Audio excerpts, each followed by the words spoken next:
Hello, hello. Uh, Hi, and welcome. Right now, I'm doing this kind of on the fly here, but what I'm doing is I am booting up PCEM, the emulated version of the IBM 5150. So what am I doing here is, well, let me turn this thingy off. Oh, that was the beat from the IBM. Uh, okay, there we go. Anyway, what I'm going to do is I'm going to start from the beginning, doing this CPU thing. Uh, yeah, starting from the Intel 8088 and my YouTube turned back on. There you go. All right. Yeah. Now, where was I? Oh yes, starting from the Intel 8088 all the way to the Pentium II with MMX, of course. And I'm going to show like the evolution of it. Like, you know, show some games that came with it and the benchmarks. And I can tell you some things about each CPU, like the 8088 and the 88 and the 286, the 386, the 486, and so on.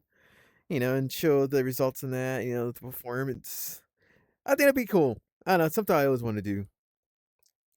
So anyway, let's get started. All right. Uh, First I'm gonna put a floppy. This should work. Right now, this thing has the CGA graphics card put in. There is I think there is Sound Blaster in there as well. And oh, you know what? Actually, hold on, I'm gonna turn this off real quick. You'll see a black screen here, but I'm gonna check to see the settings real fast. Let's see. Yeah, the 8088, 4.77 megahertz CGA card. Oh, this one has the Sound Blaster Pro version 2. Uh, I, I think the Sound Blaster 1.5 has the. I think that's the one that has like you don't need a uh a uh a driver for it. It's just there because it's a direct access. I don't know any games that comes with that I'm able to test it on. No network card. It's just too slow. Okay, I'm gonna turn it on now. There it's booting up. You see a gray screen, and there it goes. Right now it's counting the RAM. It's got 640 KB installed. I just upgrade it, quote unquote upgrade. I think it comes with 16 KB or something with the emulator. But I bumped it up to the full conventional memory of 640 KB. That's why you see it blinking. It doesn't tell you that it's tallying. So you gotta give it a minute.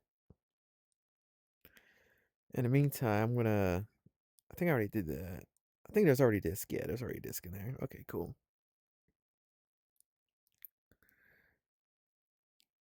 So it'll be. Actually, hold on. Oh, there it goes. Good old floppy. And the next part on the next video, it's gonna be the 286.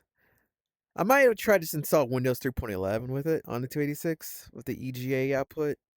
I don't know. We'll see. Okay. Let's see how this looks. This is version 3.0. I do have. I was using version 2.10, but it wasn't working on a lot of things. It was kind of all garbled and shit. So 3.30 is the earliest version I can put in there. Though I would have preferred like have the first version of it that it came with. All right. Let's see. What shall I start with? I can only find like a very few CGA games because a lot of them just don't seem to work with it, and I couldn't figure out. So let's start with Wheel of Fortune. Oh, I can show you the. Oh, okay. This is thing that has this detailed graphic hacker thing called Area 5150. I have to show you after all this. It's so cool. Actually, I'll end it with that. Oh god, that PC speaker. Ah, it's so loud. Oh god. Oh, oh, that hurt my ears. Are you returning? Yeah, sure. Uh, sure, I'm Matthew. Why not? Please stand by.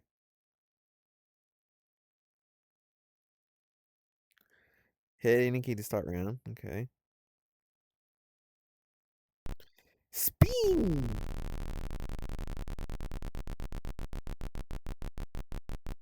Spin! Vinny. Enter a letter. Okay. F. Do I have an F? I have one F. Now I give no Fs. Uh, can I buy a vowel? Do I have enough money for that? A. One A. All right.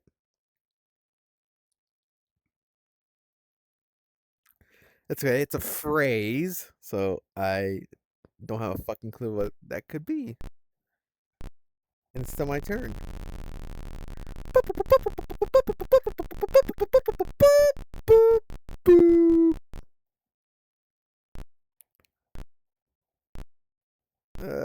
Can I pick a letter? Oh, yes I can. What a S. No S's. Dang. All right, Ryan, it's your turn. Dick.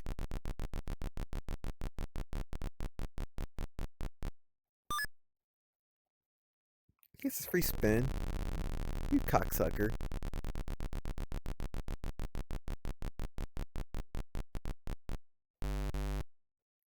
Ha ha, loser.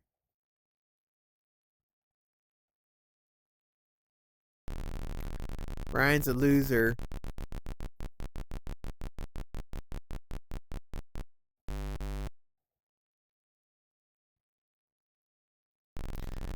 Michelle. All right, Michelle. See what you got.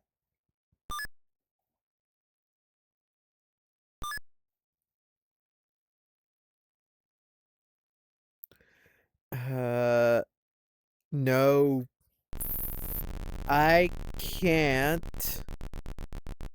No satisfaction. I can't get no satisfaction.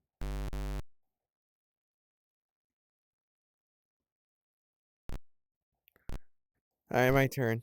Spin. Spin. All right. C. Yeah.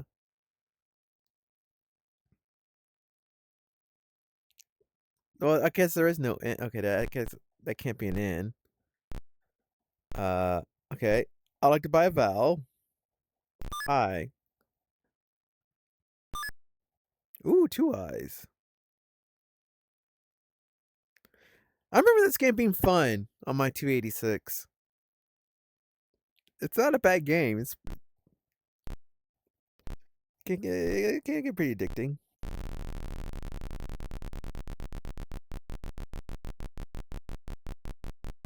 It's well made too. Like it's an excellent game, I think.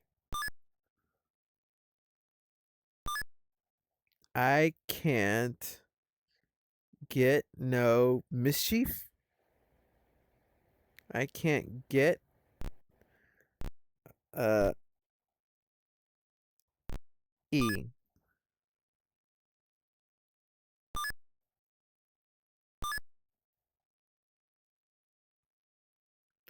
I can't get no relief. Ooh, can I solve it? I can't get no relief. Oh! Doo-doo-doo-doo-doo-doo. Yeah. Applause, applause. Oh! Ayo! Ayo! Sorry. Okay, can I quit? I want to quit the game.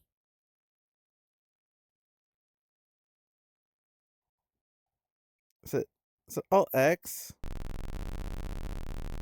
There's no way I can fucking. How do I exit the game? I don't want to go round two. I'm done. I'll just control delete. I don't know how to get rid of it. There is a hard drive technically, but I don't think DOS 3.0 doesn't care. It doesn't give a shit. Doesn't even have a like. Hold on.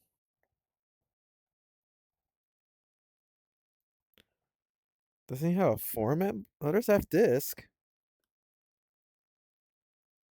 I don't see format. Oh, there's format. Okay. Well, hold on a minute.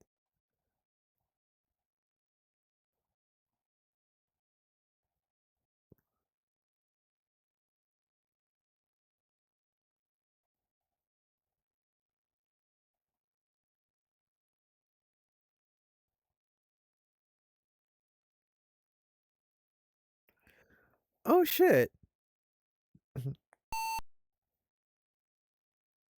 I, g- I guess it does work. Oh, okay. Well, maybe I can show you. Huh. Well, that's new.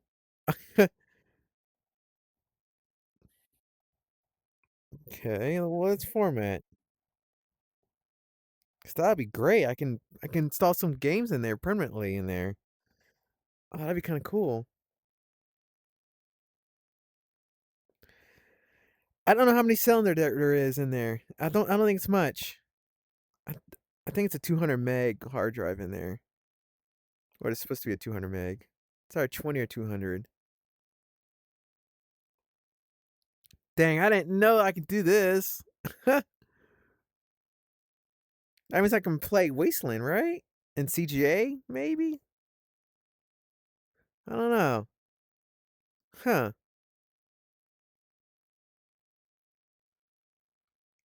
Okay. You know what? Uh, I guess I can put all the. You know what I'm gonna do? Okay. It's only 3 meg, so yeah.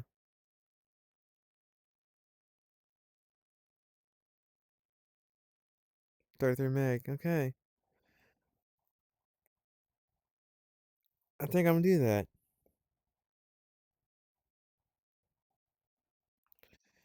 MKDIR. I don't know what you call it. Uh, stuff. Why not?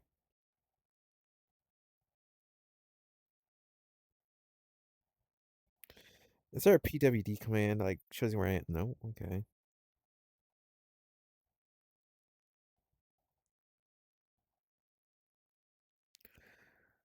Okay. Okay. Copy.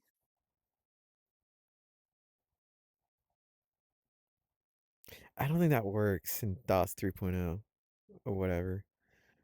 Well, let's try it. I I don't think that works.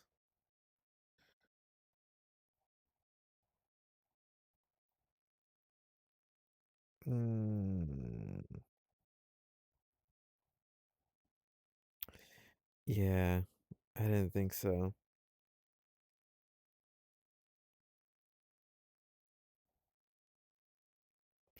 Okay, let's try this.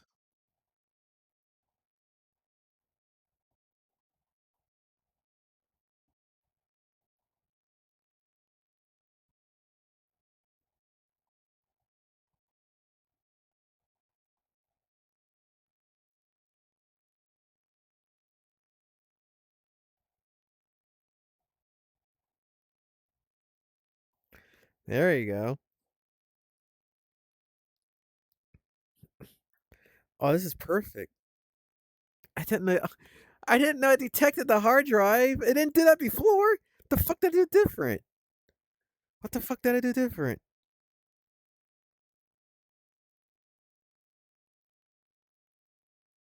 Dang.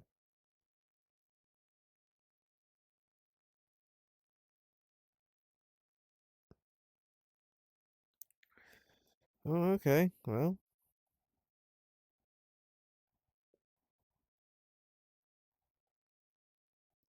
CD stuff.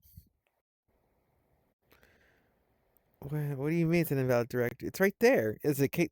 It's not. It's not case sensitive. That shit ain't not case sensitive, man. Okay.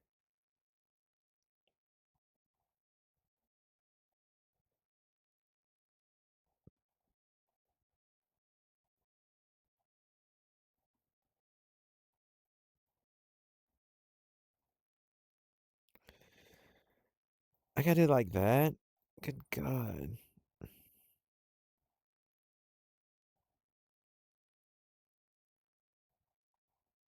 Wait, hold on a minute. There's just stuff inside stuff.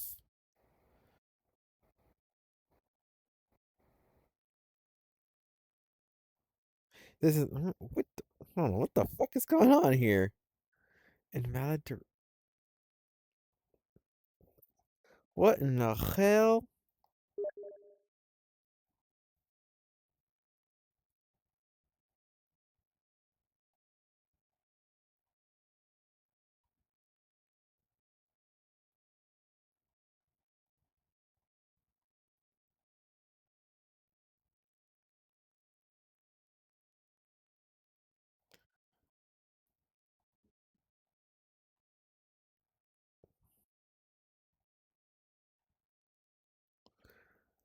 What did I?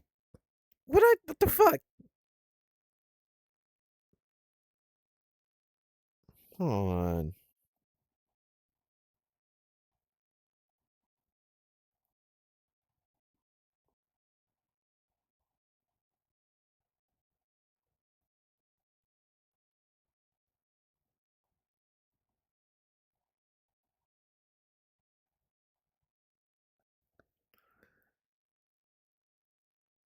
I'm wasting my time doing this.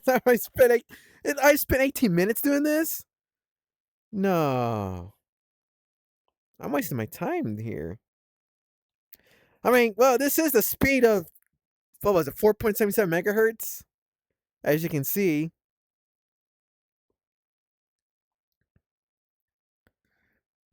Well, I showed you Wheels of Fortune. Is it Wheels of Fortune? It's not Wheels of Fortune, Wheel of Fortune. Okay. If it doesn't work, I'm just gonna continue on.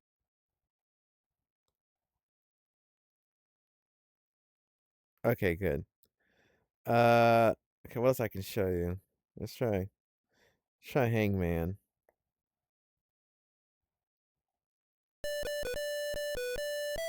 Hallo da, ik ben Hangman. Fritzen Willem, Malt. March 1989? Is that what it says?